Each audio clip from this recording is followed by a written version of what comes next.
പിന്നല്ലേ ഇത് താത്താക്കില്ലേ ഉമ്മച്ചി രാവിലെ ആക്കി വെച്ചതാണ് കേട്ടോ. അപ്പോൾ പിന്നെ പോകാനായപ്പോൾ താത്ത പറയാണ് എനിക്കൊന്ന് ചോറ് വേണ്ട, ഞാൻ പുറത്തുനിന്ന് കഴിച്ചോളാം. അപ്പോൾ ഒന്നും നോക്കിയില്ല, ഞാൻ ഉച്ചക്ക് നിന്നാണ് വിചാരിച്ചിട്ടോ കണ്ടോ. അപ്പോൾ എന്തൊക്കെ ഉള്ളത് നോക്കിയാൽ ഇത് രാവിലെ നീച്ചിട്ടുണ്ടാക്കിയിട്ട് ലാസ്റ്റ് പറയാണ് എനിക്ക് വേണ്ട. ഇതൊക്കെ ഉണ്ടോ, നല്ല ചോറുണ്ട്, പിന്നെ ഇതാ പുൽസൈ, പിന്നെ തേങ്ങാ ചമ്മന്തി ഉണ്ട്, ഇതാ കൊണ്ടാട്ടമുളക്, കൊണ്ടാട്ടമുളക് ഇതെന്താ ഇത് ഉള്ളി കൂട്ടാനുണ്ട് കേട്ടോ. അപ്പോൾ ഇതൊക്കെ ഉണ്ടോ താത്താക്കാക്കിയ സ്പെഷ്യലി. ഇതിങ്ങനെ കാണുമ്പോൾ തന്നെ താത്താക്ക് അരയ്ക്ക് വെള്ളം വരും. താത്താക്ക് നഷ്ടമായി.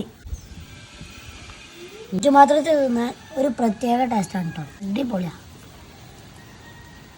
ലാമ്പാട് ഇങ്ങനെ കൂട്ടി കുഴച്ചിട്ട് ഇത് രാവിലെ ആക്കി വെച്ചതാണ് കേട്ടോ.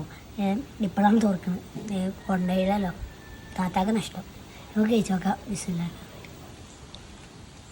ഒരു രക്ഷയിലട്ടോ, കിടക്കാച്ചായിട്ടാണ് കേട്ടോ, നല്ല രസമുണ്ട്. ഒരു പ്രത്യേക ടേസ്റ്റാണ് കേട്ടോ, അടിപൊളിയാണ്. താത്ത തിന്നണ്ട, ഞാൻ തിന്നുകൊണ്ട് അല്ലേ. അടിപൊളി.